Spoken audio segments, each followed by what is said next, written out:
Hi, this is Dan Langley, and welcome to an impromptu edition of Eye-Opening Discussions. If you're ready to question everything that you think that you know in order to discover what your true purpose is and unleash your full potential, then you've come to the right place. Today, we had planned on going into our lava tube. We are here in Hawaiian Acres, a subdivision in just outside of Hilo. It's a beautiful rainforest that's just right on the side of Volcano National Park, very close to Mount Mauna or Kilauea volcano.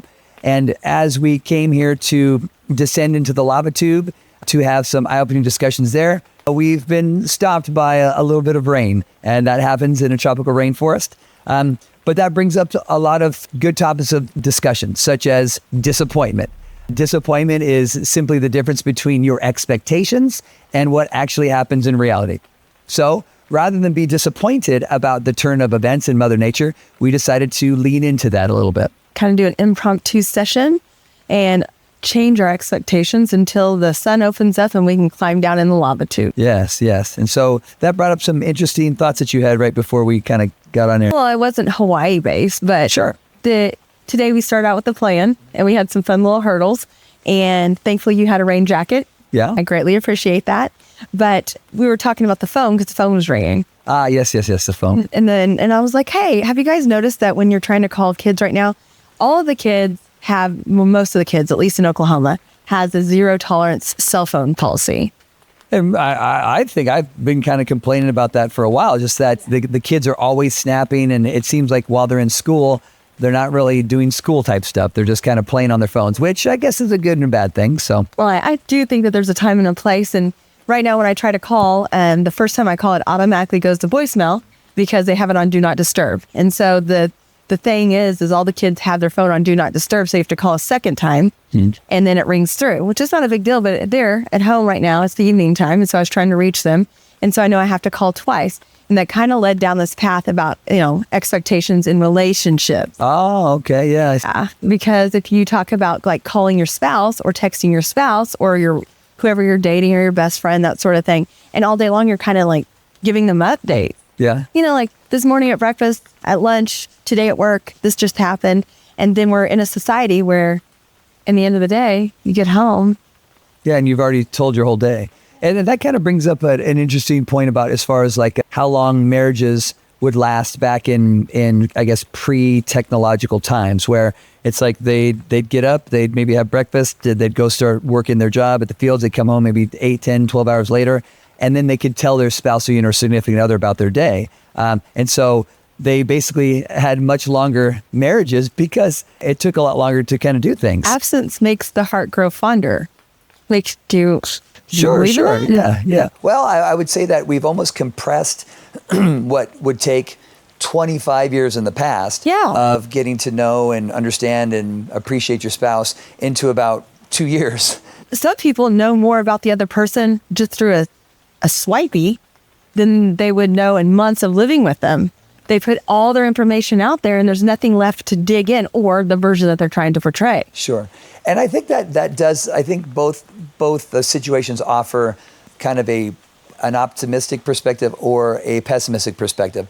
And I think if we're aware of that opportunity, we can now turn that opportunity of just knowing our significant others into a form of intimacy by simply doubling down on the way that we interact with our spouse unit. So instead of coming home and say, I've already spoken to you all day long, we can come back and say, what would the next level of understanding or intimacy be with that individual? And you can kind of take it to the next step. Whereas if you didn't have that much time to spend with that significant other, then you wouldn't be able to develop intimacy at such a shortened time period. I think when it comes to friendships, that applies as well, because Definitely. Quite often I run into people that are like, oh my gosh, I've been watching you. And I feel like, they know what's happening in our lives. They know what we're building, where we've been. And so then you sit there and they know everything. Yeah. Like there's no like one-on-one text messaging. It's a group. And everything's posted. Yeah, I think that's also kind of an opportunity to allow people to see. It's an opportunity, and also it's a little bit of an illusion. It allows people to see a little bit more about you and learn to understand you a little bit more intimately. But it also depends on what you kind of put out there. So if everything that you put out there is kind of a highlight reel, or is kind of an unrealistic portrayal of what your life is about, then I think that can kind of build up kind of the illusory perspective of your friend. Yeah, I would. So if someone says that they work out every day and they take 5 photos and they post it 3 times a week, but they really go 5 times a month. Sure. Like all of it's a facade until you get to know that person. And the lack of grace and understanding, people just jump next relationship. That kind of comes into the unconditional love definition. Sure. Because when you really get into what I consider a relationship and understanding, it's going through the different personalities and growth of whoever they're posting. Sure. Yeah, and if we then consider the concept of unconditional love, which most of us have kind of a different definition of what love actually means, and the more that we drill into that, where there's maybe say 7 different flavors of love, whether it be agape or eros or some other form of love that the Greeks would label something different, whether the love that you have for your children, for your family units, for humanity in general, for a romantic interest. And think of a love that kind of transcends that would simply recognize each individual person for their unique expression, not to kind of get back to disappointment, not for what you have expected they should be, and then you have disappointment, but to simply see where they are at any given one point and recognize the uniqueness and the authenticity, and then to accept it at the first, and then learn to appreciate it. That, I think, more approaches kind of unconditional love, because the love is, I love you regardless of how you decide to express yourself. We have this misconception. I always go back to the story where I was watching these 2 older people that were just giddy, and it was adorable. Yeah. And they were like playing and flirting, and they have silver hair, and they were just being goofy. And so eventually we started talking, and I was just like, oh my gosh, tell me about your relationship. Sure. Like, this is, how long you guys been together? And they had been together for like 8 months. Yeah. And I was like, whoa, that's shocking. Yeah. But what I also realized is that through the changes, whether it's a 30-year relationship or a 3-month relationship, every day you're a new version. Sure. And if you're going to be an ophthalmologist or a seeker or whatever it is, like loving that different version is just like having a different person come throughout your life. If you actually truly understand unconditionally that you're going to love them through it all. I think to that point is having some expectations and understanding how the world actually works and understanding that everything changes. So the perception that we've either been indoctrinated with, or that we've taken on for ourselves, that things don't change and that people don't change, that's the illusion. The reality is we change moment to moment.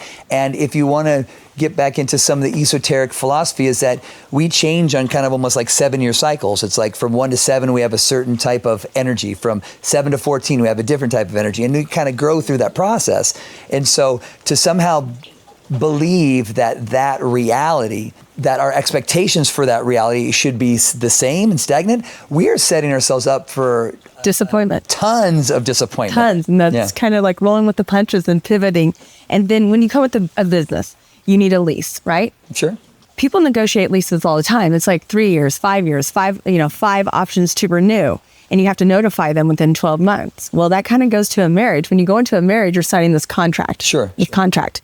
But this version that you are that day, 20 years ago, 2 years ago, is different than it is today. There should be something where I used to always think, as a child, think of the white wedding dress and the vows to take it till death do you part, that sort of thing. Yeah. Not realizing that those words themselves mean something different to every single person. That's a great point there, is that I think as people talk about relationships and how understanding they are, it kind of comes down to a difference between communication and comprehension. Because you may say, well, I told my husband this, or I told my wife this, or I told my friend this, or I told them that. But yet we say that I told you this, but what might be missing is the comprehension of what's being said. And that gets into another aspect of just language in general. To your point, is if I say a word like love, you may have a different definition of what love means to you.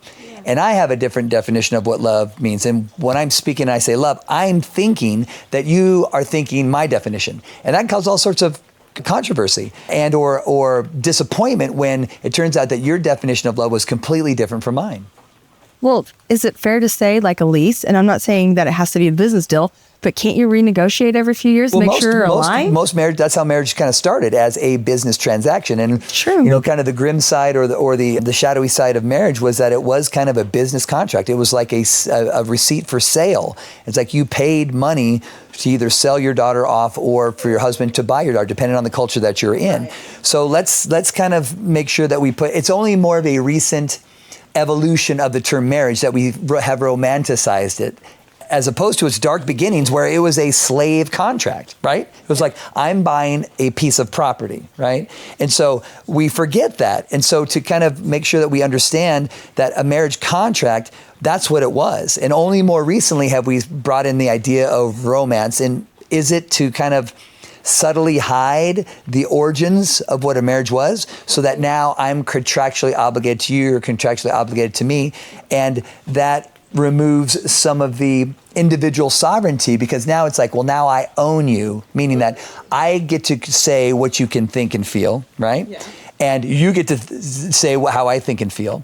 And that contract kind of muddies the waters about, well, where does the individual sovereignty either end or begin, and where does the group collective relationship dynamic begin? And which one is more important? The individual sovereignty, like me as an individual being experiencing life, and you as an individual being expressing life, and as how does our friendship, where do then the lines of the friendship kind of end or begin? And say with the marriage, the same thing with our individual spouse units. It's like, do we have to abdicate our individuality for the collective good? And is that the best method for having a dynamic relationship or a loving, kind, caring relationship? Is that I have to not be me so that the group dynamics is fostered, as opposed to saying, well, how can I support you being you? And how can you support me being me? And how can we together have a better relationship? Right? It's like the Stephen Covey's book, The 7 Habits of Highly Effective People. It's like you have a dependent relationship where I'm dependent when I'm a child, I'm dependent on my mother to take care of me, so I'm dependent. And when I become an adult, I now become independent, where I can take care of myself, I can feed myself, clothe myself, get a job, etc. Versus an interdependent relationship where you have two independent entities coming together to create something better than a dependent or independent relationship. Mm-hmm. And I think an ideal form of marriage would be to have each individual member work on themselves so they become a whole version of themselves, and not expect and rely on their partner to do their growth and healing for them. Because that provides a whole lot of traps where if I say, I have traumas in my life and I want you to take care of them. And when you take care of them to the best of your ability, wholeheartedly, with all your effort, and I still don't like the way you took care of it. Right. So that's like that illusion, that paradigm that's been set before us, is that my spouse has to take care of my shit for me, mm-hmm. because I don't want to take care of my shit. And when she or he takes care of my shit, I'm going to say, oh, you took care of it wrong. I mean, that seems like preposterous, but we don't question that. Yeah. Could a better way be, you take care of your shit, I'll take care of my shit, and we've taken care of our shit together. How about then we kind of come together and talk about our wins and our challenges and our trials and tribulations, right? Wouldn't that be a better way? You could align. I used to kind of like not quite understand the vow renewal situation. I understand it's been 5 years or 10 years or 20 years, but when kind of hearing about it, you're just restating the same thing. I think it could be healthy to kind of, whether it's public or just one-on-one, which it probably should be, and just kind of say, hey, this is what I'm looking for. This is where I am. This is the kind of person I want to be. Let's support each other and move forward. I like that, the concept of kind of a vow renewal, because when we're different people at different times. And so to recognize that and just say, hey, where are you these days with what are your hopes and dreams and aspirations? Not when we were 18. And not via text. Yeah. Hey, here you go. People's like, I feel like this. Will you marry me via text? Yeah. That kind of happens, right? Yeah. Yeah. I'm sure now they probably will have virtual weddings. Oh, or even in like the metaverse, when they come up with the metaverse, it's like, hey, forget real life. Just hop in the metaverse and get married, you know? And possibly. Yeah. That sounds, far. It's not too far away, I'm afraid. Well, I think that disappointment as the rain subsides and, you let the land kind of give us a little bit of hurdle. It gave us a moment to talk about this, kind of figure out our plans before we can go climb into a lava tube. I think recognizing the opportunity that potential disappointment offers in the form of new opportunities. And really, I guess the definition of disappointment is the difference between your expectations and reality. So since you can't control Mother Nature, but you can control your expectations about that. So whether it's raining or shining, whether it's cold or warm, simply having the flexibility to alter your expectations, to say, maybe even to a point of mastery where you're like, I have no expectations other than that I'll be happy in this moment. Couldn't that blow your reality wide open to limitless, blissful opportunities? I mean, I think we had a great opportunity here to simply say, let's adjust our expectations and say, this is a great expectation to talk about something that we probably wouldn't even talk about when we were in the lava tube.